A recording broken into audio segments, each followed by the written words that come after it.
et donc remercier Agria de cette invitation qui va nous permettre d'évoquer un sujet important pour les entreprises françaises aujourd'hui, un sujet qui est souvent d'ailleurs un peu sous-estimé, et c'est certainement un tort, et on le verra, je pense, avec tous les éléments qui vont nous être présentés grâce à la qualité des deux intervenants qu'on va avoir sur ce webinaire. Le risque informatique, voilà, est important, et il est primordial effectivement d'avoir des informations sur le sujet. Donc c'est la raison pour laquelle, suite à différents échanges avec Agria, on a pu réfléchir à cette idée de webinaire pour donner des informations d'ordre général et puis descendre après un peu plus dans l'aspect concret des choses, car à tout problème, il y a des solutions. Et l'assureur, en tant que Groupama, eh bien, il est de trouver des solutions pour obtenir la satisfaction de nos clients. Il n'y a rien de plus important pour une entreprise que de pouvoir maintenir son activité. Pour ce faire, eh bien, l'entreprise est aidée de son banquier, de son expert comptable, de son assureur et de salariés, bien évidemment. Mais voilà, c'est un élément important que d'aborder ce sujet, car l'activité économique n'est pas simple, et quand elle est entravée par différents problèmes, eh bien, elle se complique encore. Donc, on est ici aujourd'hui en apport de solutions.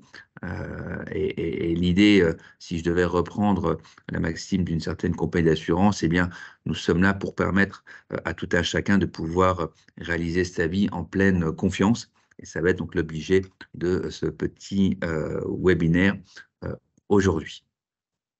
Donc voilà pour l'introduction, et donc je vais devoir tout de suite passer la parole à Yann qui va donc nous présenter.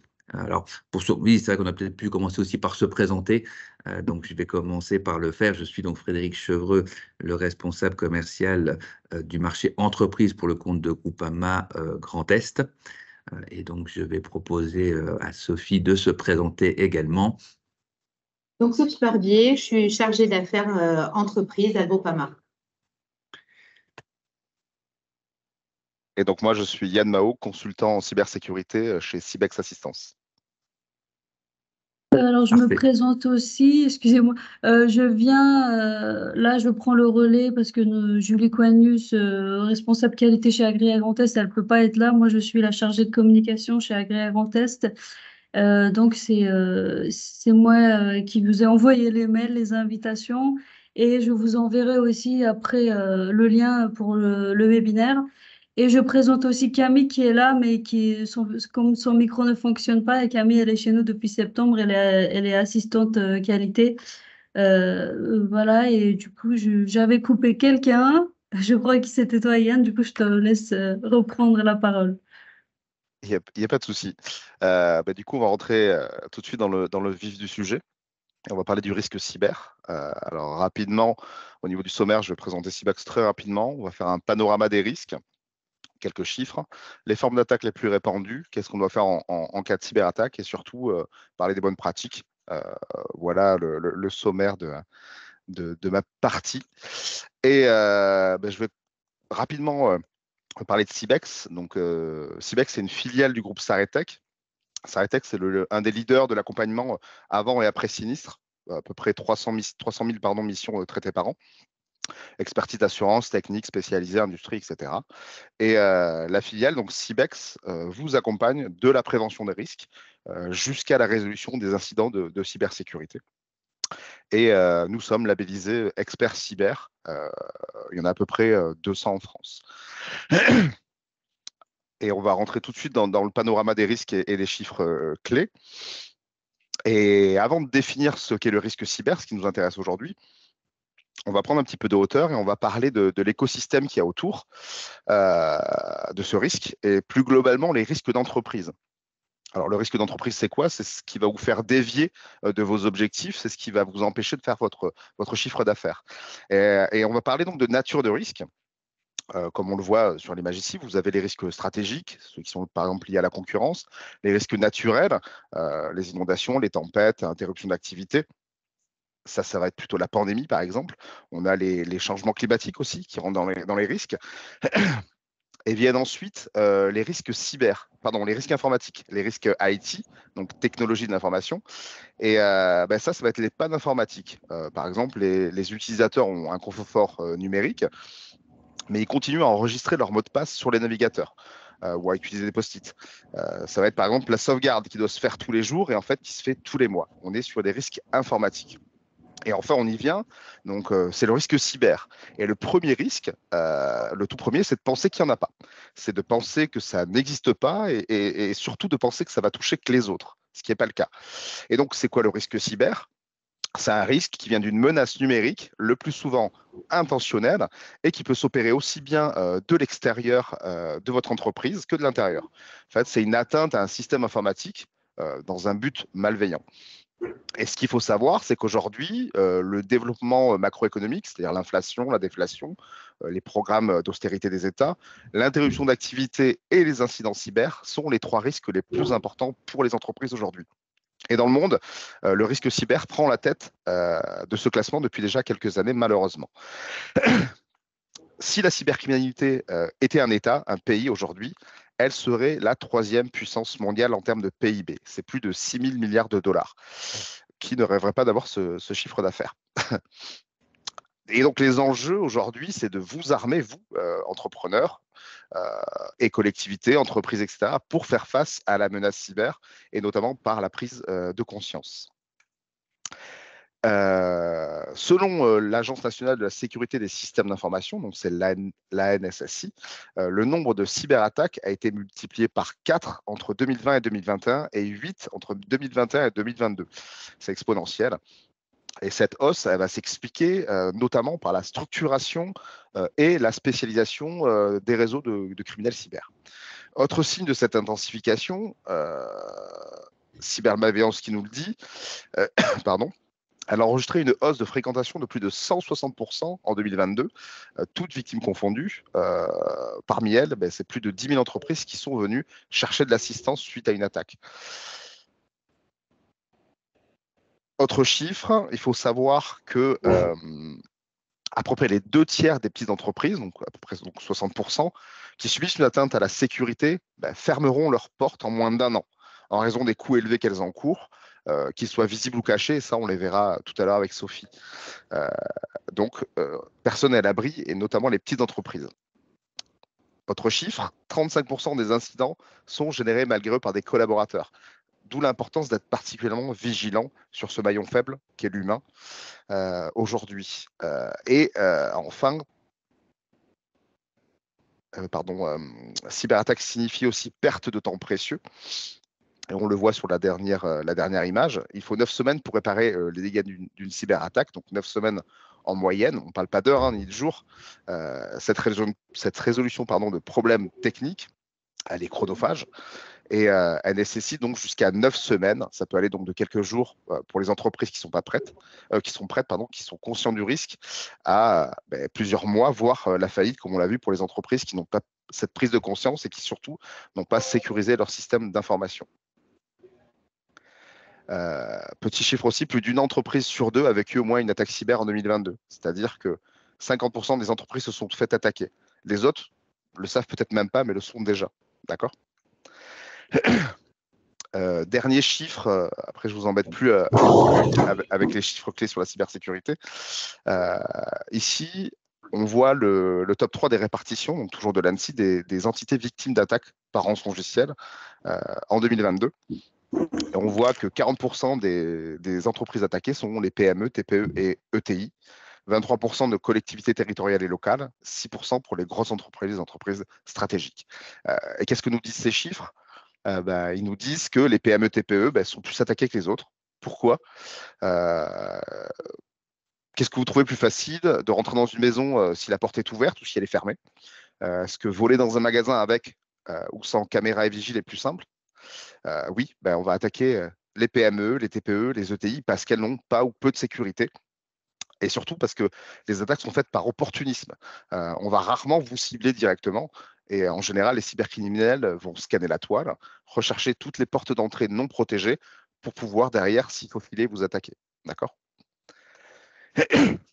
Et Et du coup, ça permet de basculer sur les formes d'attaque, puisqu'une fois scanné, eh bien, on va pouvoir lancer une attaque. Et avant tout, ce qu'il faut garder en tête, c'est que tout ce que l'humain fait de répréhensible dans la vie réelle, le chantage, le vol, les usurpations d'identité, l'extorsion, j'en passe, va trouver une déclinaison dans le monde numérique. L'Homo sapiens a encore de beaux jours devant lui. L'homme est intelligent, il sait s'adapter. Alors, quels sont les cyberrisques qui existent? Toujours avec cybermalveillance, on va prendre le top 3 parce qu'il y en a beaucoup des risques, il y en a beaucoup des attaques qui existent, donc on ne va pas toutes les faire, on n'aura pas le temps. Et donc, on va prendre la tête de ce classement et on va voir que le premier, c'est l'hameçonnage, donc c'est une technique d'ingénierie sociale. Le deuxième, c'est le piratage de compte et le troisième, c'est le rançongiciel.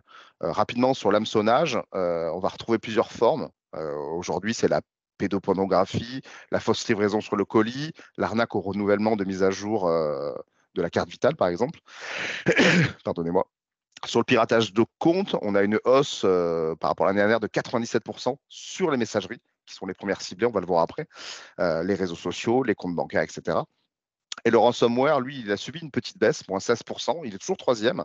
Son niveau reste néanmoins très élevé. Et le phénomène doit être beaucoup plus étendu sur le terrain, d'autant qu'une multitude d'organisations de cybercriminels proposent des services clés en main aujourd'hui, c'est-à-dire des ransomware as a service, des plateformes. Voilà. Eux aussi ont fait leur transformation numérique. Et donc, on va attaquer directement sur une des cybermenaces qui touche fortement les professionnels, qui est en troisième position, c'est le rançongiciel. Et le rançongiciel, c'est quoi? Donc, rançongiciel ou ransomware en anglais, ben, c'est un code malveillant. C'est une sorte de virus qui peut être introduit de plusieurs manières, hein, soit de façon ciblée, soit de façon opportuniste, comme on l'a vu tout à l'heure, au travers d'emails, de phishing, des fichiers PDF ou des exécutables. Et si votre antivirus n'a pas bloqué cette menace, eh bien à ce moment-là, il va se propager très vite sur votre système d'information. Les postes, les serveurs, les bases de données, si vous avez des caisses de magasins, tout ce qui est un système d'exploitation. Et il va s'activer. Il va s'activer pour finalement chiffrer vos données. C'est-à-dire que vous ne pourrez plus les lire sans au préalable utiliser une clé de déchiffrement. Pardon, une clé donc de déchiffrement qui vous sera fournie gracieusement par la personne qui vous a hacké, tout simplement. C'est une prise d'otage, d'accord? C'est une cyberextorsion. Je vous rendrai l'accès à vos données si seulement si vous payez la rançon qui peut aller de quelques milliers d'euros à des millions pour des grandes entreprises. Le rançongiciel va donc bloquer le patrimoine informationnel de votre entreprise, d'accord? Et toutes les entreprises, quel que soit le secteur d'activité, peuvent être visées. On l'a vu tout à l'heure, de la plus petite TPE, en passant par les collectivités territoriales, les ministères, etc. Et aussi les professions réglementées qui manipulent les données pour le compte de tiers, d'accord? 2017, une grosse vague massive de cyberattaques frappe les entreprises. Ça s'appelle NotPetya. Et en France, beaucoup d'entreprises ont été touchées, WannaCry, donc NotPetya et ensuite WannaCry, et notamment Saint-Gobain, Auchan. On a vu qu'ils ont perdu leur messagerie pendant plusieurs semaines. Toutes les données de travail complètement perdues et des milliers d'employés au chômage technique. Le coût, c'était 220 millions d'euros. Donc, ce n'est pas une paille. Tchernobyl, contrainte de revenir à des mesures de radioactivité manuelle. Donc oui, le rançongiciel peut faire très, très, très mal. Alors, comment ça arrive? On l'a vu en consultant un site web non sécurisé, en étant victime de phishing, en téléchargeant des pièces jointes d'un courriel de personnes qu'on ne connaît pas ou en cliquant sur des liens qu'on ne connaît pas. Et le pire, c'est que ce n'est pas détectable tout de suite, surtout si vous n'avez pas d'antivirus ou qui n'est pas à jour. D'accord?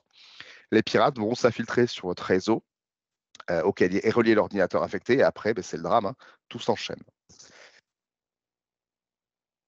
Donc, ce qui doit vous alerter sur un rançongiciel, malheureusement, vous ne le verrez pas. Ce que vous verrez, c'est, comme on voit ici sur l'image, c'est tout simplement un écran rouge, noir, bleu, n'importe, avec dessus des informations en vous disant vous avez tant d'heures pour nous payer la rançon, sinon nous détruisons la clé de déchiffrement et vous ne pourrez plus accéder à vos données. Malheureusement, vous ne pourrez pas faire grand-chose de plus. Alors, les bons réflexes, on les a ici. Appliquer de manière régulière les mises à jour, ça c'est important. Avoir un antivirus à jour et configurer un pare-feu. On sait ce qu'on installe sur ces ordinateurs, pas de programme piraté. ou pas de programme dont on ne connaît pas la provenance. On évite les sites non sûrs ou illicites. On fait preuve d'intelligence. On fait des sauvegardes régulières et on n'utilise pas des comptes avec des droits administrateurs. C'est-à-dire qu'on est utilisateur de sa machine et pas administrateur. Ça, c'est important. Les formes d'attaque les plus répandues, toujours, on est sur le piratage des comptes en ligne. Et le piratage des comptes en ligne, c'est quoi? C'est tout simplement la prise de contrôle par un individu malveillant d'un compte au détriment de son propriétaire légitime. Alors, messagerie, réseaux sociaux, sites administratifs, plateformes de e-commerce en ligne, streaming, musical vidéo, etc. Tout est touché, d'accord? Quelle méthode pour y arriver? L'attaque par force brute. Le hacker, il va tester des combinaisons de mots de passe, c'est-à-dire qu'il va utiliser des logiciels pour essayer de casser votre mot de passe. Et s'il est simple à trouver, il aura rapidement accès à votre compte. Il va faire de l'ingénierie sociale, on le verra tout à l'heure, c'est-à-dire qu'il va vous forcer à lui donner le mot de passe. Par ricochet, il va racheter sur le dark web des identifiants exposés, c'est-à-dire qu'un jour, un de vos sites préférés a été hacké, ils ont récupéré vos mots de passe qui ont été vendus sur le darknet et un autre pirate les a achetés pour faire des attaques de phishing ou autre. D'accord? Et le but, c'est quoi? C'est de dérober de la donnée personnelle, de la donnée professionnelle, de la donnée sensible, des données bancaires pour en faire un usage frauduleux. Derrière, on va faire de la revente sur le dark web, on réalimente du coup le cycle, on va faire de l'usurpation d'identité, du spam, etc. J'en passe. Et les attaques se portent aujourd'hui, on l'a vu tout à l'heure, surtout sur les comptes de messagerie, qui aujourd'hui sont devenus un élément critique de nos vies. On communique énormément avec les différentes institutions et on utilise tous nos boîtes mail, malheureusement, c'est pas prévu pour, mais comme un espace de stockage. C'est-à-dire qu'on va garder dans nos mails toute notre vie, notre carte nationale d'identité, on va peut-être avoir des fiches d'impôts, on va avoir plein de documents qui nous permettent de les avoir tout de suite si on veut pouvoir les communiquer à d'autres personnes. Et ça c'est une mine d'or pour les cybercriminels parce qu'ils vont pouvoir les récupérer et s'en servir, d'accord?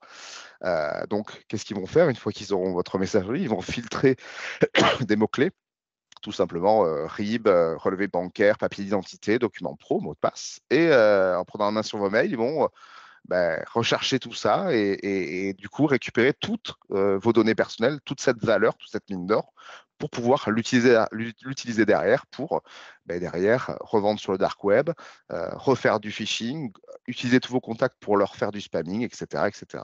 On revient dans un cercle. Et donc, pour s'en prémunir, la première chose, c'est d'avoir des mots de passe différents et complexes pour chaque site et application. Une double authentification, c'est-à-dire qu'on va utiliser les SMS, les empreintes biométriques, tout ce qu'on peut avoir pour doubler l'authentification à vos accès. On va ne pas enregistrer les mots de passe sur les navigateurs. Ça, c'est juste pas possible. C'est interdit. Il ne faut pas le faire. On met à jour ces systèmes d'information. On a un antivirus aussi à jour. Et derrière, fait preuve de logique, c'est-à-dire qu'on utilise la technique du GBS, c'est la technique du gros bon sens. Même hors cyber, cette technique, elle est infaillible, c'est prendre du recul et avoir du bon sens, d'accord? Il faut réfléchir à ce qu'on fait et c'est important de ne pas croire tout ce qu'on vous dit ou de ne pas tomber dans le panneau. Non, un iPhone à 20 €, ça n'existe pas, donc on ne va pas cliquer sur un lien pour derrière se faire tomber dans un phishing, par exemple, d'accord? Derrière viennent ensuite les attaques d'ingénierie sociale. On l'a vu avec le phishing qui est en première position. Donc, la première sur le podium, donc c'est une technique de manipulation, c'est donc l'ingénierie sociale. Et l'ingénierie sociale, c'est quoi? C'est chercher à manipuler quelqu'un, une personne, de façon à ce qu'elle fasse une action compromettante. Alors, ça marche toujours aussi bien, hein, ça n'a pas évolué depuis des années. C'est le monde de la manipulation, on l'a vu, de l'arnaque, de l'escroquerie et un petit peu aussi du mentalisme. Et si on remonte le temps, vous voyez sur la photo, 1925, Victor Lustig, pardon, c'est un Tchèque. Lui, il a vendu la Tour Eiffel à un ferrailleur français. Comment il a fait? L'idée lui est venue en lisant dans la presse que la mairie de Paris avait du mal et des difficultés financières pour entretenir cette structure, donc la Tour Eiffel. Il se fait passer pour un fonctionnaire chargé de la vente de la tour. Il invite à déjeuner 5 ferrailleurs connus et par son aisance, ses manières, sa confiance en lui, ils ont tout simplement été dupés. Les convives ont été dupés. L'acheteur n'a jamais porté plainte par peur du ridicule, de l'humiliation, et Victor Lustig, lui, est parti avec l'argent. Je vous rassure, aujourd'hui, c'est toujours pareil, ça n'a pas changé. Beaucoup d'entreprises préfèrent taire une cyberattaque que de s'exposer au monde. Honte, humiliation, etc. Perte de crédibilité. Et aujourd'hui, les principes sont les mêmes, hein. Ce sont des leviers psychologiques. On les utilise en marketing. On joue sur la confiance, sur l'autorité, sur les sentiments d'urgence, la peur. D'accord ? Et il faut savoir aujourd'hui que la quasi-totalité des attaques contiennent un certain type d'ingénierie sociale. On l'a vu tout à l'heure, le maillon faible de la sécurité informatique, c'est l'humain. D'accord ? L'ingénierie sociale, donc, elle va exploiter ce maillon faible en suscitant la curiosité des gens, l'altruisme, la peur, l'autorité, ou en les incitant à révéler leurs informations personnelles afin d'accéder au système informatique. Merci aux biais cognitifs, il y en a à peu près 250. Vous pourrez aller tous les voir, ils sont très très intéressants. Et donc en ingénierie sociale, on a une attaque qui est sur le top 3, c'est l'hameçonnage ou le phishing. Et pourquoi changer une attaque qui fonctionne et qui coûte rien, d'accord ? Un mail, ça coûte rien envoyé. La démarche, elle est simple et elle abuse de la naïveté des victimes. Alors oui, les hackers partent à la pêche en espérant attraper un poisson spécial. Ça va être vos données personnelles. Et que ce soit par message électronique, donc un courriel, donc ça c'est le fameux phishing, par SMS. Aujourd'hui, c'est le smishing. Par téléphone, c'est le vishing. La technique restera la même, hein. On va usurper l'identité d'un tiers de confiance, banque, administration, réseau social, commerce en ligne, etc., pour vous tromper et vous inciter à communiquer des données personnelles. Les données personnelles, ça va être des logins, des mots de passe, des numéros de carte bancaire. Et donc, ce qui doit vous alerter, c'est que votre messagerie, votre antivirus, peuvent signaler la réception d'un email frauduleux. On ne l'ignore pas. On regarde ce que nous dit notre antivirus. Parfois, on ne fait pas attention à ce qu'il va nous dire et on peut rater du coup un phishing ou un malware. Derrière, les cybercriminels n'ont généralement pas accès aux bases de données utilisateurs des entreprises dont ils usurpent l'identité. Ils vont envoyer les mails de phishing au hasard, d'accord ? Et si vous recevez un mail ou un service d'une société dont vous n'êtes pas client, vous êtes client chez Crédit Agricole et vous recevez un mail de la Banque Postale, ça sera fatalement du phishing. Donc faites attention. Je vous l'ai dit tout à l'heure, le gros bon sens, prenez du recul et ayez l'intelligence de réfléchir à tout ça, à ce que vous avez comme compte et surtout qui vous écrit, d'accord ? La réception d'un message inattendu, une adresse mail inhabituelle, quelqu'un que vous ne connaissez pas ou peu, qui fait pas partie de vos contacts, ça doit éveiller votre attention. La plupart des phishing par email vont utiliser des adresses de messagerie qui ne ressemblent pas du tout à des adresses officielles. On vérifie ça. Et on vérifie bien qu'il s'agit d'un message officiel. On va, si c'est votre banque qui vous écrit, on va directement aller sur le site de la banque pour vérifier l'information. Et on va pas passer par le lien qu'on nous donne. Donc les bons réflexes, on l'a vu, hein, on ne clique pas sur un lien douteux, on passe sa souris dessus, il va apparaître en dessous. Ça nous donnera le vrai lien, d'accord, sans avoir à cliquer dessus. On vérifie l'adresse du site qui s'affiche dans votre navigateur. On vérifie, en cas de doute, je l'ai dit, vous contactez directement l'organisme concerné. Vous utilisez des mots de passe différents pour chaque site et application. Et on ne transmet jamais d'informations sensibles. Les bons réflexes, si vous avez pu remarquer sur les autres slides, c'est à peu près les mêmes à chaque fois, hein. On revient toujours à peu près à la même chose. Ça, c'est la cyberhygiène. D'accord ? On va digresser rapidement sur les formes d'attaque les plus répandues en parlant un petit peu des phobies. Donc, c'est toujours de l'ingénierie sociale. Et là, le but des escrocs, ça va être de convaincre leur cible d'effectuer une opération de virement, souvent en urgence, en secret, et ce, malgré les habitudes ou la logique. Faut s'interroger notamment si la demande d'un dirigeant, par exemple, de l'entreprise, est de déroger aux procédures définies dans la plus grande discrétion. La hiérarchie doit être informée. Vous allez recevoir un email ou un appel d'une opération urgente non connue. On va vous demander tout simplement de changer un RIB, de faire une modification bancaire en se faisant passer pour votre directeur ou pour votre N+1, N+2, etc. L'arnaque au faux Drian, comme vous voyez ici, entre 2015 et 2017, c'était juste après les attentats, un faux Drian, donc qui était à l'époque ministre de la Défense sous le gouvernement Hollande, a empoché donc plusieurs dizaines de millions d'euros en demandant à des personnalités, des ONG, des grosses entreprises d'aider la France à payer les rançons pour libérer les otages ou financer la lutte contre le terrorisme. Là, il a suffi d'un masque en silicone, de Skype, d'un bon carnet d'adresses quand même et d'une procédure assez fine et intelligente pour arriver à monter cette escroquerie. On était dans un contexte anxiogène des attentats, et l'utilisation de biais cognitifs ont grandement facilité cette supercherie. On a fait appel au patriotisme là. On a demandé aux gens d'aider la France pour pouvoir arrêter le terrorisme. Et ça a fonctionné. Aujourd'hui, ça ne marcherait plus. Un masque en silicone et Skype, on verrait tout de suite la supercherie grâce à la haute qualité. C'est pour ça qu'aujourd'hui, existe le deepfake qui permet de ressembler à n'importe qui, et le clone voicing qui permet d'avoir la voix de n'importe qui. D'accord ? Comme je vous l'ai dit tout à l'heure, le cybercriminel va s'adapter tout simplement. Toujours dans les faux ordres de virement, on est sur la fraude ici aux fournisseurs, on n'est plus donc sur la fraude au président. Et là, ça va être à peu près la même chose. On va se faire passer pour quelqu'un, un fournisseur, pour demander un changement de RIB. Même chose, hein, toute demande de changement de RIB, on fait attention, on vérifie la concordance de l'IBAN et du BIC avec le pays de domiciliation du fournisseur. On fait des contre-appels, on vérifie ses carnets, si on a un numéro inconnu. On ne modifie pas un RIB comme ça, en fait. Il faut qu'on ait un contrôle de cohérence. Okay, il faut paramétrer aussi des systèmes de double signature, de délégation de signature. On limite les pays sur lesquels on n'a pas confiance. Et on distingue les tâches. Celui qui émet l'ordre n'est pas celui qui le valide. Alors, c'est vrai que dans des petites entreprises, c'est plus compliqué à mettre en place, mais il faut faire un système organisationnel pour éviter ce genre d'attaque par ces bons réflexes. Dernière forme d'attaque, toujours en ingénierie sociale, fraude aux techniciens qui fonctionne beaucoup aujourd'hui. On est toujours sur la même chose. Hein. Vous recevez un appel téléphonique ou un SMS qui affiche, par exemple, le numéro de votre conseiller bancaire ou une personne qui prétend être du service des fraudes de votre banque. Elle vous téléphone et elle vous alerte sur des opérations anormales et elle va avec vous avancer pour vous faire des modifications ou récupérer vos mots de passe ou certaines informations. Personne ne vous demandera jamais officiellement vos mots de passe, vos logins, vos numéros de carte bleue. Ça, c'est impossible.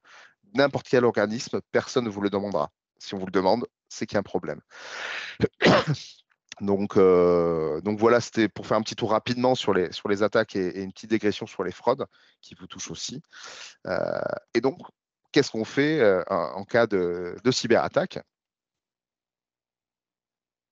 C'est simple. Lorsqu'on va subir une cyberattaque, donc une attaque informatique, il va falloir suivre, pour être le plus réactif, quelques étapes et surtout être organisé. Dans un premier temps, lorsqu'on va identifier l'attaque, on va identifier les équipements qui sont concernés. On les déconnecte du réseau directement, au niveau du câble ou au niveau du Wi-Fi. On ne les éteint pas. Ça, c'est le premier réflexe.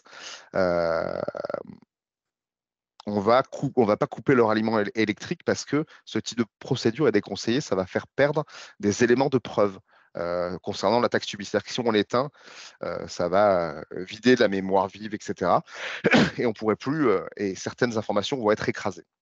Et donc, ça, c'est important pour la future remédiation, pour savoir comment on est rentré chez vous et qui vous a attaqué. Ensuite, il faut immédiatement prévenir son prestataire informatique, son responsable informatique si vous en avez un, lui expliquer ce qui se passe. Dans le doute, même si vous n'êtes pas sûr de l'attaque ou de l'impact que ça peut avoir, il vaut mieux prévenir pour identifier et s'assurer que c'en est réellement une, plutôt que de rien dire et laisser se propager par exemple un rançongiciel qui, derrière, paralysera totalement votre système d'information et donc votre activité. On met en place une cellule de crise. La cellule de crise, elle va permettre de limiter au maximum les dommages. C'est ce qu'il faut faire dans ce cas-là. D'accord ? Derrière, on alerte les autorités, la police, la gendarmerie, tout dépend de là où vous vous trouvez. On peut aussi porter plainte directement au TJ, au parquet, auprès du procureur. Et ça va permettre dans un premier temps, par le biais de la gendarmerie et de la police, de notifier l'incident de sécurité et d'avoir des informations clés d'un point de vue juridique. Ils vont vous expliquer, par exemple, qu'il ne faut jamais payer de rançon. Déposer plainte, aujourd'hui, c'est obligatoire. Article 5 de la loi LOPMI, loi d'orientation et de programmation du ministère de l'Intérieur. Donc, c'est en vigueur depuis le 24 avril de cette année. Si vous êtes attaqué, vous avez 72 heures après la connaissance de l'attaque pour porter plainte. Si vous ne le faites pas et que vous êtes assuré, votre assurance ne pourrait ne pas vous couvrir. D'accord ? Ce dépôt de plainte va conditionner l'indemnisation qui va varier, bien sûr, selon vos contrats. D'un point de vue idéologique, si on fait une digression sur la rançon, payer une rançon, ça revient à financer la cybercriminalité, à encourager des nouvelles attaques avec un concept d'offre et de demande, hein. Plus de personnes payent, plus le volume du marché augmente, menant à la création de plus de malware et davantage de problèmes pour tous. Donc, payer, et en plus, payer ne garantit pas de récupérer une clé de déchiffrement dans le cas des rançongiciels. Donc, c'est pas sûr, c'est pas fiable. D'accord. Il n'y a pas de SAV chez les cybercriminels. Et donc, l'étape numéro 4, on prépare et on met en place un plan de communication. Il est important, en cas de crise, de communiquer avec vos collègues, mais aussi les utilisateurs, les clients, les fournisseurs, les prestataires ou les tiers pour rassurer et gérer la communication en toute transparence. C'est souvent le mieux qu'il y a à faire. Étape 5, pardon. Excusez-moi, on déclare l'incident auprès de la CNIL. Alors ça, si on a eu des données sensibles qui ont été touchées, des données personnelles, on a une obligation, c'est comme pour la loi LOPMI, on a 72 heures pour notifier la CNIL, donc la Commission nationale informatique et liberté, de cette attaque. C'est une violation et elle doit être donc notifiée et transmise à la CNIL. Comme on l'a déjà dit plus tôt, donc elle doit être, pardon, l'incident, quand l'incident arrive, excusez-moi, quand l'incident arrive, on a donc 72 heures pour communiquer à la CNIL, et donc ça touche les données personnelles, les données sensibles, tout ce qui est dans le cadre du RGPD, du Règlement général européen. 6e étape, on se fait accompagner par des experts et on informe son assurance, surtout si vous avez une assurance cyber. On se fait accompagner par les bonnes personnes qui apporteront l'objectivité dans un moment où l'émotionnel va prendre le dessus. Et donc, on informe son assurance qui pourra vous aider à gérer cette crise. Si vous n'avez pas d'expert attitré, si vous n'avez pas cette connaissance, vous pouvez passer par le cybermalveillance.gouv.fr qui, cette plateforme, vous mettra en relation avec des experts cyber. Il y en a 200 en France. On vous rapprochera ceux qui sont au plus près de votre entreprise et on vous mettra en relation pour vous aider dans cette crise. D'accord ? Ensuite, on reformate le poste, on réinstalle un système sain. Ça, c'est votre prestataire habituel qui va le faire, votre prestataire informatique. Et on effectue une restauration des sauvegardes, donc de tous les fichiers perdus. Si elles sont disponibles, si on en a et si elles sont saines. D'accord ? Ça, c'est important aussi parce que le cybercriminel, la première chose qu'il va essayer de faire, c'est de bloquer vos sauvegardes pour pas que vous y ayez accès. On va terminer sur les bonnes pratiques et la cyberhygiène. Et donc, la première des bonnes pratiques, on ne va pas toutes les voir parce qu'il y en a énormément aussi, mais on va prendre les plus importantes, les règles d'or, c'est de choisir un mot de passe solide et différent pour chaque service. L'ANSSI, la NSSI, nous dit qu'il faut 12 caractères minimum. Complexe, la phrase ne doit rien dire, avec des caractères alphanumériques, majuscules, minuscules, caractères spéciaux. Ça, c'est important. Un mot de passe de 6 caractères classique, par exemple 1, 2, 3, 4, 5, 6, mamie ou autre, à peu près il faut 2-3 secondes, même pas pour le casser et le brute forcer, donc trouver le décoder. Donc c'est important qu'il soit complexe, d'accord ? Il y a des méthodes pour ça, pour vous permettre de pouvoir vous en souvenir, parce que c'est vrai que c'est compliqué, surtout quand on a beaucoup de sites ou beaucoup de logiciels. Méthode des premières lettres, là on le voit sur la gauche. Un tien, ici vaut mieux que 2 tu l'auras, devient 1 tvmq2tl arrobase. Ça ne veut rien dire. Pour vous, ça veut dire quelque chose, mais pour le cybercriminel, il ne va jamais trouver. La méthode phonétique, j'ai acheté 8 CD pour 100 € cet après-midi, ça devient j'ai acheté 8 CD, pourcentage, euros 7 AM. Alors, ne les utilisez pas parce qu'ils sont très très connus, ceux-là, on les utilise tous pour montrer ces méthodes. Mais ce qui est important, c'est que vous ayez votre propre logique. C'est à vous si vous avez votre propre code et que vous êtes le seul à avoir la clé de déchiffrement, mais fatalement, vous serez le seul à trouver vos mots de passe. D'accord ? Et si vous avez vraiment du mal à utiliser, à retenir un mot de passe, il existe des logiciels spécialisés en gestion de mots de passe. Hein. Ici, c'est KeePass, c'est proposé c'est validé par l'ANSSI. C'est un logiciel spécialisé en gestion de mots de passe qui va vous permettre de les noter dans une base de données. Ça va aussi générer des mots de passe aléatoires, très robustes, et vous pourrez les transporter soit sur clé USB, soit y accéder sur votre smartphone, soit directement via le web. Et donc, KeePass, certifié ANSSI, c'est un outil gratuit. Vous allez avoir une base de données de mots de passe chiffrée et accessible par un seul et unique mot de passe. Moi, c'est ce que j'utilise. J'utilise un seul mot de passe pour mes 150 mots de passe que j'ai derrière, dont je ne me souviendrai jamais sans ce KeePass. Autre règle d'or, les sauvegardes. On fait des sauvegardes régulières de ces données et surtout on les déconnecte du réseau. Lors de certaines attaques, notamment des rançongiciels, on va essayer de détruire vos données. Et directement, on va attaquer vos sauvegardes pour pouvoir vous faire chanter derrière. Donc, ce qu'il faut faire, c'est identifier les données à sauvegarder. On n'est pas obligé de tout sauvegarder. Hein. On prend ce qui est le plus important pour soi, pour son entreprise. On va déterminer le rythme quotidien, hebdomadaire, le support. Il y a une règle simple, c'est 3, 2, 1. 3 copies de vos données, 2 supports différents, un hors site. Et on peut rajouter un supplémentaire avec un totalement déconnecté du réseau, totalement déconnecté du cloud. C'est encore mieux. Et derrière, le plus souvent possible, on teste ces sauvegardes et on essaie, une fois par an, de procéder à un test annuel de restauration. Ça peut être directement par votre prestataire habituel.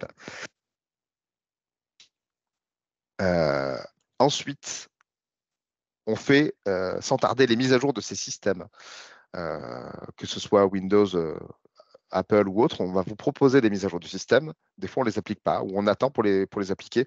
Les mises à jour, elles corrigent les failles de sécurité de matériel et des logiciels. Et elles peuvent être utilisées par des cybercriminels pour vous attaquer. C'est-à-dire que quand l'éditeur va trouver une faille, il va dire, voilà, il existe telle faille, on la corrige avec telle mise à jour. Tous les cybercriminels font de la veille, ils vont voir que cette faille existe et ils vont attaquer sur cette faille tout de suite. Si vous ne faites pas la correction tout de suite, vous risquez de vous faire attaquer sur cette faille. Donc, c'est important de faire ces mises à jour de l'ensemble de ces équipements, ordinateurs, téléphones, serveurs, tablettes et j'en passe, logiciels, applications, dès qu'elles sont proposées. D'accord ? C'est important pour se protéger. Donc, on ne repousse pas sans cesse ces mises à jour. On les active en automatique et on se méfie aussi des fausses mises à jour, si tant est que vous puissiez voir qu'elles sont fausses. Ensuite, toujours une bonne pratique, on l'a vu tout à l'heure avec le gros bon sens, être vigilant face aux messages de hameçonnage. Le message par mail, SMS, etc., c'est l'appât principal des cybercriminels, c'est la porte d'entrée. Pour vous lancer un rançongiciel, pour prendre la main sur votre poste, on va souvent vous envoyer un mail de phishing, un SMS, un lien, un petit exécutable qui va permettre de prendre la main sur votre poste, etc. Ou directement vous appeler au téléphone pour vous faire réaliser un virement frauduleux ou autre. Sensibiliser l'ensemble de vos collaborateurs à cette menace, aux réflexes à adopter et en cas d'attaque ou au moindre doute. Ça, c'est important. C'est la première base, c'est la première pierre à l'édifice à mettre, c'est la prise de conscience et que tout le monde en ait conscience. En phishing, si quelqu'un clique sur un rançongiciel et le déverse sur votre système d'information, ça peut aller très vite. Et c'est qu'une seule personne qui a fait ça. Vous pouvez être 1000 dans l'entreprise, si une personne le fait, elle peut bloquer votre système d'information. D'accord ? Donc, on s'informe. Donc, on fait de la veille cyber, on regarde un peu ce qui se passe, on prend du recul, on se questionne sur l'identité de l'expéditeur, on l'a vu tout à l'heure, les liens, etc., l'orthographe, même si aujourd'hui, avec l'intelligence artificielle, c'est de plus en plus compliqué de ne pas se faire avoir. Hein. Même moi, je suis sûr qu'un jour, je me ferai avoir, ça c'est sûr, c'est une certitude. Et on réfléchit. Si c'est gratuit, c'est toi le produit. Ça, c'est une phrase de Bruce Willis. En gros, rien n'est gratuit dans la vie, vous le savez, c'est du bon sens. Si c'est gratuit, c'est que derrière, il y a anguille sous roche. On va collecter vos données, on va faire de la récupération. Il faut se méfier de ce qui est gratuit. D'accord ?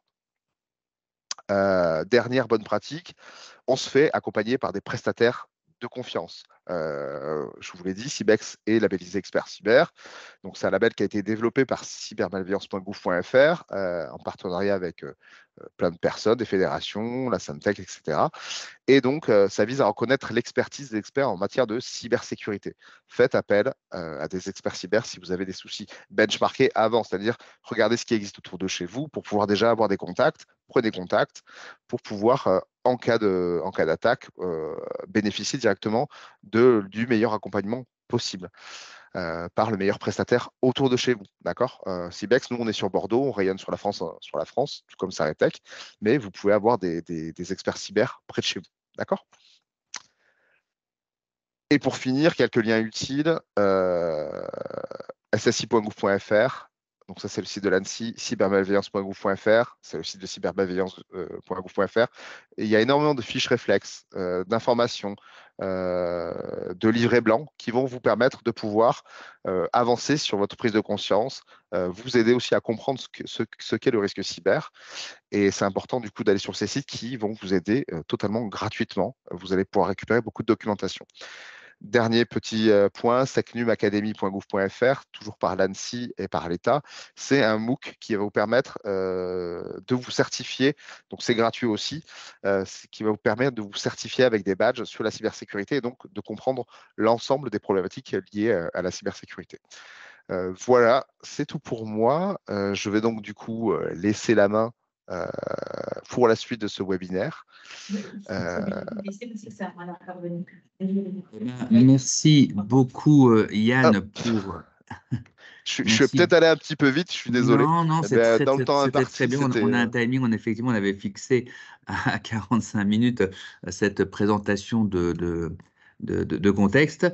Alors, je suis vraiment effaré, émerveillé de cette présentation, Yann. Je ne doutais pas qu'elle soit de qualité, mais elle nous présente vraiment effectivement le contexte et tous les éléments déjà de prévention et de bonnes pratiques à mettre en place, qui sont notre quotidien, qui ne sont pas forcément simples à appliquer au quotidien, mais qui effectivement, ce que j'en retiens, c'est effectivement du bon sens et puis de la vigilance. Et ça va bien, ça va sans le dire, mais ça va toujours mieux en le disant. Et donc, merci Yann de tous ces éléments. Alors, on voit que malheureusement que malgré tous ces éléments de prévention, eh bien, l'attaque peut arriver. Et c'est là qu'il faut, lorsque la vague submerge tout ce qui a déjà été mis en place en matière de prévention et de protection, eh bien, on peut être attaqué. Et c'est là que les solutions d'assurance a tout son intérêt.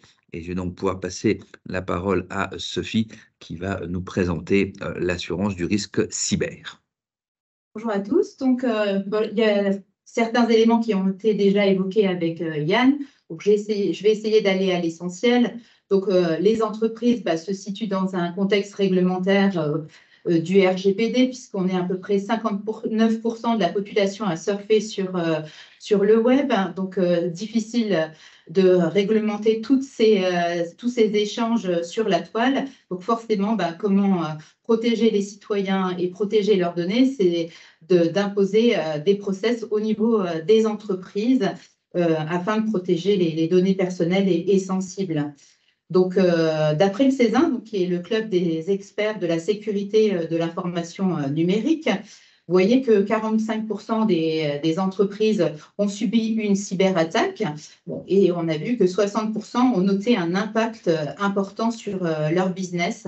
Et au niveau assurantiel, les TPE qu'on a vu tout à l'heure avec Yann, pas épargnés par ces attaques cyber, seulement 0,2% de ces PME et TPE étaient assurés en 2022 selon le rapport Lucie. Et comme vous voyez sur cette slide, eh bien, l'agroalimentaire était particulièrement exposé, cause souveraineté alimentaire. Donc là, c'est des exemples, non pas de TPE, mais des exemples peut-être qui parlent à chacun. Un ransomware pour Fleury Michon, le groupe Avril qui a quand même redémarré après une cyberattaque, mais qui a touché son système informatique. Et puis récemment, dans le para-agricole, le matériel agricole, le groupe AGCO, qui a été lui aussi victime d'un ransomware et qui a mis ses usines à l'arrêt.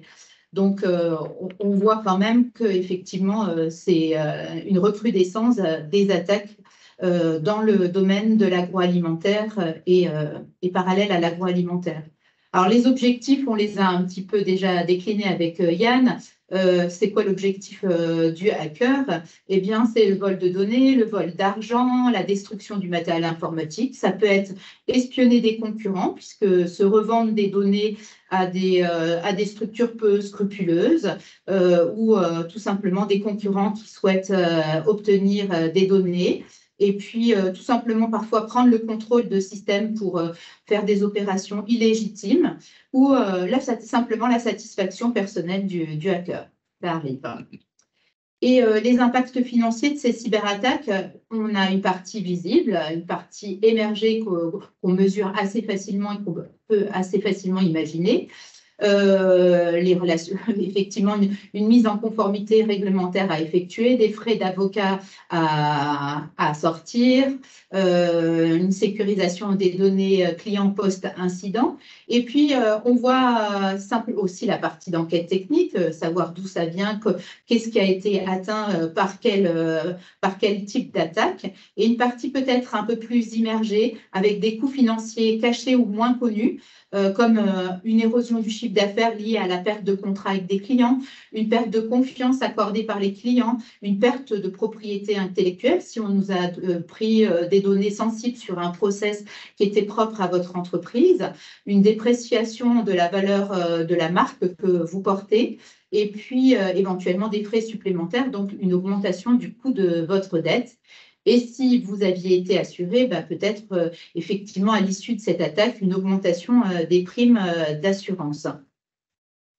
En bref, peu importe la taille et le secteur de votre entreprise, tous les types d'entreprises peuvent être attaqués. Et si elles n'ont encore pas vécu ces entreprises, c'est une question de temps, puisque en principe, dans la vie des entreprises, toutes les entreprises vont être au moins touchées une fois par une cyberattaque. Et ce qu'il faut savoir, ce n'est pas parce qu'on a été attaqué une fois qu'on n'est pas susceptible d'être attaqué une seconde fois, puisqu'a priori, statistiquement, les entreprises ayant déjà été attaquées sont plus susceptibles de l'être à nouveau. Alors, les événements qui déclenchent la garantie, puisque effectivement, il existe des systèmes assurantiels pour se prémunir et de se couvrir des conséquences financières de cette attaque. Mais j'ai envie de dire qu'en amont des contrats d'assurance, c'est ce qu'on a vu avec Yann, c'est la prévention en premier lieu, c'est de faire un audit de situation avant même de s'assurer. Et d'autant que certaines attaques comme la fraude au président, ce qu'on a vu, l'ingénierie sociale, sont peu couvertes par les contrats d'assurance. Donc, il est important de faire un point de situation et de faire un audit de son système d'information avant même la souscription des contrats d'assurance. Donc, cet état des lieux, vous pouvez le faire par le biais d'un prestataire extérieur, peut-être par votre prestataire habituel. En tout cas, il est nécessaire de le faire. Vous avez des informations, comme on a vu, sur les sites cybermalveillance, sur les sites de l'ANSSI, si vous voulez le faire déjà en premier lieu par vous-même. Donc, les événements qui déclenchent, c'est toujours, pour les contrats d'assurance, une attaque de son système d'information. Voilà, donc c'est pourquoi l'ingénierie sociale est exclue des contrats d'assurance. Donc, c'est un incident de sécurité, c'est une atteinte aux données, ou une atteinte du système d'information. Qu'est-ce que couvrent les contrats d'assurance? Donc, c'est quasiment pareil pour tout le marché de l'assurance. Là, vous avez ceux de Groupama, mais comme vous avez vu, compte tenu de la complexité et de savoir comment bien agir suite à l'attaque, le plus important, c'est de bien être accompagné pour gérer cette crise suite à l'attaque de votre système d'information. Et les contrats d'assurance ont prévu de mettre à disposition une société prestataire pour vous accompagner dans dans cette gestion de crise et donc dans les coûts d'investigation. Donc, vous ne serez pas seul et ces prestataires sont disponibles et sont joignables 7 jours sur 7 et 24 heures sur 24. Après, ce que le contrat d'assurance va pouvoir faire, c'est de vous accompagner sur les frais et pertes que vous allez subir. Les frais qui vont être nécessaires pour reconstituer vos données, décontaminer le maliciel qui est chez vous, éventuellement garantir les cyberfraudes. La cyberextorsion, c'est possible dans les contrats d'assurance, bien que vous ayez vu qu'on conseille de ne pas payer la rançon. on a encore des contrats d'assurance qui, quand on a l'aval de notre prestataire, nous indiquent qu'il est intéressant de payer la rançon. Donc, on peut effectivement payer la rançon par le biais de certains contrats d'assurance et voir vous indemniser des conséquences financières de cet arrêt d'activité, par exemple, au travers du versement de garanties de perte d'exploitation. Donc, pour vous indemniser du manque à gagner suite au blocage de votre système d'information ou de vos usines, votre outil de production. Et puis, lesquelles pertes d'exploitation, excuse-moi juste de t'interrompre un instant, sont souvent les montants et même des fois les plus conséquents de ce type d'attaque, et c'est tout l'intérêt d'avoir un contrat d'assurance qui va couvrir cet élément, car on ne maîtrise pas la durée d'arrêt de l'activité ou les conséquences que ça peut faire, et ces garanties peuvent aller des fois chercher loin, donc tout l'intérêt de bien définir les montants à garantir, et c'est ce qu'on propose dans l'étude du risque. Et le dernier volet des contrats d'assurance, eh bien, c'est la partie responsabilité, puisque vous pouvez être tenu responsable de la fuite de données personnelles que vous pouvez détenir sur vos clients, vos fournisseurs. Et là, effectivement, si votre client, votre fournisseur a subi des pertes et des pertes financières, il peut vous demander des dédommagements. Et au travers de la partie du volet cyber-responsabilité, vous pourriez être accompagné au paiement de cette indemnité. Donc, en détail, comme je vous l'ai indiqué, la gestion de crise, c'est quoi? C'est la mise en place d'une cellule de crise pour assister le client dans sa démarche en vue d'un retour à la normale. Donc, voilà, nous, notre plateforme de crise a un numéro de téléphone, il est joignable 7 jours sur 7 et 24 heures sur 24 avec un engagement de répondre dans les 4 heures et d'assurer la prise en charge de la problématique sous 4 heures. Voilà, les frais et pertes, comme on l'a vu, c'est restaurer ou remplacer les logiciels infectés, altérés ou détruits. Ça peut être recopier ou ressaisir les informations ou décontaminer votre système du maliciel suite à un incident de sécurité. Voilà. Alors, évidemment, ces contrats d'assurance nécessitent un minimum, un prérequis, on va dire, avant la possibilité d'entrer dans un contrat d'assurance, c'est de respecter tout ce que Yann vous a dit, le bon sens préalable, et d'avoir des minima. Alors, les minima, c'est à peu près partagé par tout le marché qui propose l'assurance des cyber-risques. C'est de protéger et de configurer son système d'information, y compris sa messagerie électronique. Et les requis sont à minima le paramétrage et la configuration d'un pare-feu, la mise en place d'un anti-spam, une politique de gestion de mots de passe, comme on a vu, c'est-à-dire un mot de passe robuste avec les 12 caractères qu'a indiqué Yann au préalable. Et la fréquence de modification, ce n'est pas quand on l'a mis une fois, on le garde ad vitam aeternam, c'est de la changer au minimum une fois par an. Donc, 12, c'est bien. Nous, on est gentil. Enfin, on dit 8, mais 12, c'est très bien. Ça nous va très bien. Et puis après, c'est d'utiliser les logiciels antivirus installés et activés en permanence, ayant fait l'objet d'une mise à jour. Dès qu'il y a une mise à jour recommandée par l'éditeur, eh bien, c'est de faire la mise à jour sur l'ensemble des postes et serveurs de votre entreprise. Également de procéder à une sauvegarde complète et hebdomadaire de vos données. Donc ça, en général, on s'aperçoit que nos clients le font même de façon journalière. Et puis, ce qui par contre est important, bien sûr, c'est de le faire sur un système, cette sauvegarde qui est déconnecté du système d'information, parce que si vous êtes connecté sur l'outil, eh bien, il va être lui-même aussi infesté, cet ordinateur de sauvegarde. Donc, c'est qu'il soit connecté que pour le moment de la sauvegarde et ensuite déconnecté du réseau. Et puis, une fois qu'on a fait cette sauvegarde, ce qu'il convient de faire, c'est tester la qualité de cette sauvegarde et donc d'organiser des tests de restauration à minima une fois par an, voir si la sauvegarde est de qualité. Et puis, la quatrième recommandation que les assureurs demandent, c'est d'appliquer les correctifs de sécurité sur les systèmes informatiques et les logiciels dans les 60 jours qui suivent leur publication. Dès que vous avez une recommandation, eh bien, vous avez 60 jours pour faire ces opérations de mise à jour, de correctifs. Voilà sur, on va dire, les minima, ce qu'on demande pour entrer au préalable dans une assurance cyber. Voilà, bah, je vous remercie. Puis peut-être les participants ont-ils des questions ou quelles sont vos craintes en matière de risque cyber? Donc, si on a encore quelques minutes, peut-être qu'on peut essayer d'y répondre.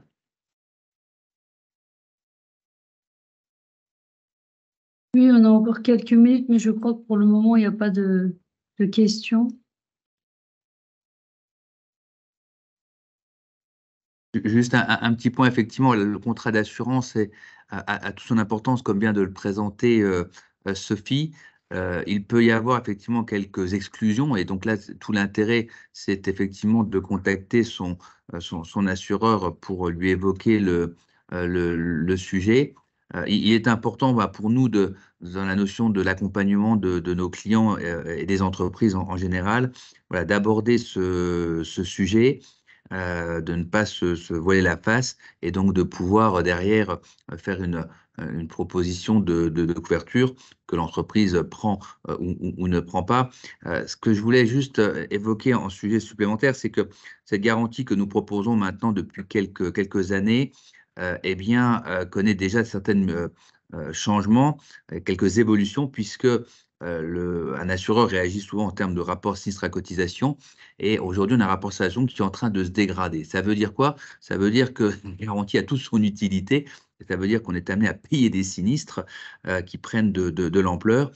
Et ça nous motive encore plus à se dire ben, cette garantie a son intérêt, elle a son importance. On va continuer d'en parler, même si effectivement, on voit bien que les entreprises sont des fois encore un peu frileuses à aborder le sujet ou à mettre en place des solutions. Malheureusement, on a une augmentation des attaques, et je vous dis, on le voit bien par nous, les sinistres qu'on est amené à régler. Donc voilà, on maintiendra, je dirais, cette motivation à évoquer le sujet à l'ensemble de nos clients et à continuer de faire comme ça des webinaires d'information à l'ensemble des structures. Les médias, d'ailleurs, en sont le relais. On a beaucoup d'articles qui évoquent ce sujet et qui poussent les entreprises à se couvrir. Je rajouterais juste un petit point sur, comme Yann parlait effectivement du point d'entrée, souvent des attaques, c'est l'erreur, on va dire, humaine, hein, c'est l'entrée par l'homme, hein, et il y a une possibilité que vous avez d'utiliser, il y a une petite formation qui est prévue et qui est entièrement gratuite. Donc, on peut commencer par sensibiliser son personnel sur secnumacademy.gouv.fr. On pourra vous le donner. C'est des MOOC qui sont entièrement gratuits et qui sont mis à disposition de l'ANSSI. Donc, si vous voulez commencer par de la prévention et de la formation de vos salariés, ça peut être une entrée possible de faire et de réaliser ces formations en ligne entièrement gratuites.